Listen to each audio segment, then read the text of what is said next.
تا حالا به قدرت بی صدای جاذبه فکر کردید؟ نیرویی که همه چیز رو محکم نگه داشته.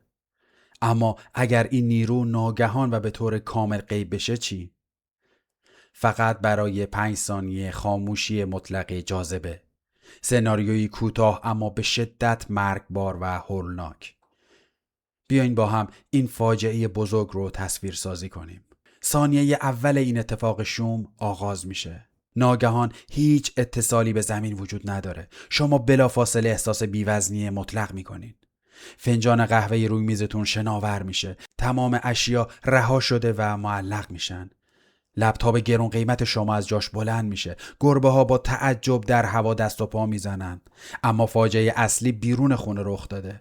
زمین با سرعت سرسام آوری در حال چرخشه. این سرعت حدود 1600 کیلومتره. اتمسفر هوا ناگهان چسبندگی خودش رو میبازه. بادهای بسیار شدیدی در سرتاسر زمین میوزن. طوفان‌های سهمگین همه چیز رو با خودشون میبرن. ثانیه دوم کابوس واقعی آغاز میشه. آب اقیانوس‌ها ناگهان به آسمون پرتاب میشه. موجهای غول پیکر از زمین جدا میشن. سواحل دریاها فوراً خالی از آب میشن. تمام کشتی‌ها در هوا معلق میشن. ملوان‌ها با وحشت به آسمون نگاه میکنن. جاده‌ها از خودروها سریعاً تخلیه میشن. ماشین‌ها مثل بادکنک به بالا میرن. راننده‌ها با ترس فرمون رو میفشارند. بوق خودروها در هوا تنین انداز میشه. عابران پیاده هیچ تکیهگاهی روی زمین ندارن.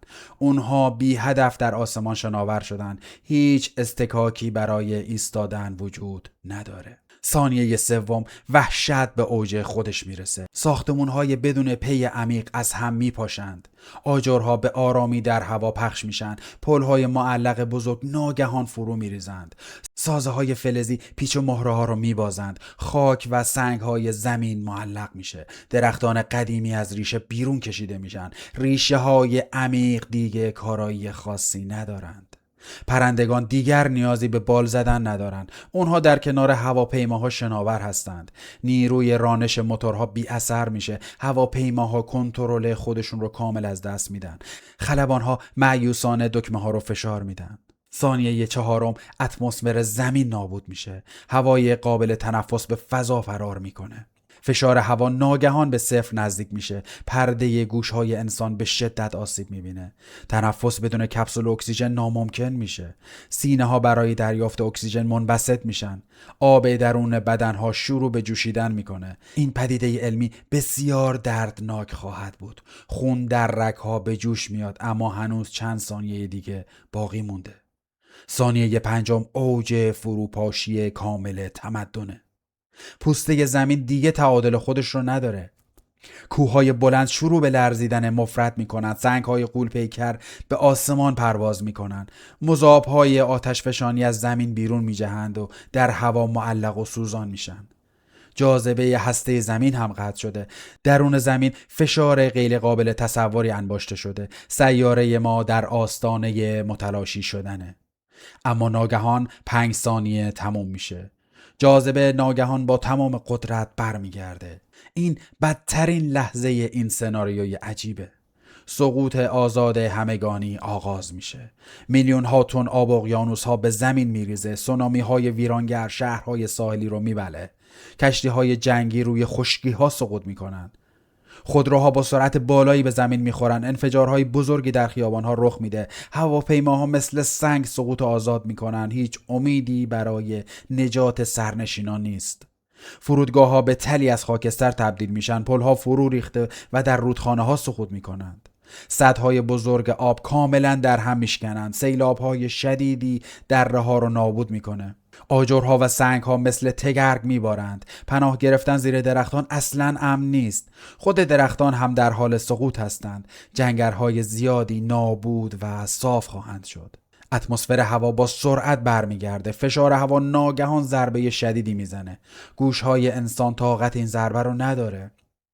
بسیاری از مردم جهان ناشنوا خواهند شد. کپسول‌های اکسیژن بیمارستان‌ها منفجر میشن. سیستم‌های بیمارستانی کاملا نابود خواهد شد. نجات یافتگان با شوک بزرگی مواجه میشن. هیچ ساختمان سالمی در شهرها نیست. آوارهای سنگینی تمام جاده‌ها رو بسته. عبور و مرور غیر ممکن به نظر میرسه. آبهای شیرین با فاضلاب‌ها مخلوط شدن. بحران بی‌آبی شدیدی آغاز میشه. شیوع بیماری‌های واگیردار سرعت عجیبی میگیره. داروهای حیات دیگه تولید نخواهند شد. سیستم‌های گرمایشی به کلی نابود میشن. زمستان‌های سختی در انتظار بشریت است. سرمای شدید جان بسیاری رو میگیره. نجات دهندگان خود به نجات نیاز دارند. هیچ نیروی امدادی کارآمدی وجود نداره. بیمارستان‌های صحرایی به سرعت برپا میشن. امکانات پزشکی در پایین ترین حده. مردم برای دارو و غذا میجنگن. قانون جنگل بر جوامع حاکم میشه. هیچ دادگاه و قانونی دیگر نیست. هر کس برای بقای خودش تلاش میکنه. پولهای کاغذی و دیجیتال ارزش خودشونو میبازن. مبادله کالا به کالا آغاز میشه. طلا و نقره ارزش ویژه‌ای پیدا میکنه. بنزین و سوخت گرانبهاترین کالا میشه. خودروهای برقی برای همیشه خاموش میمونن. ایستگاه‌های شارژ دیگه برقی دریافت نمیکنن. ژنراتورهای دیزلی تنها امید روشنایی هستند.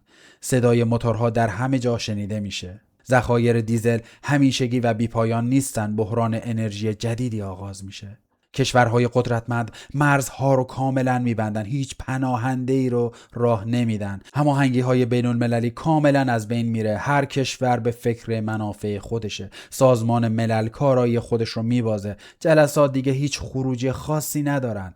جنگ بر سر منابع آغاز میشه. ارتش‌ها به چاه‌های نفت هجوم میبرن. مخازن بزرگ گندم غارت میشن. کشاورزان برای حفاظت از مزارع میجنگن.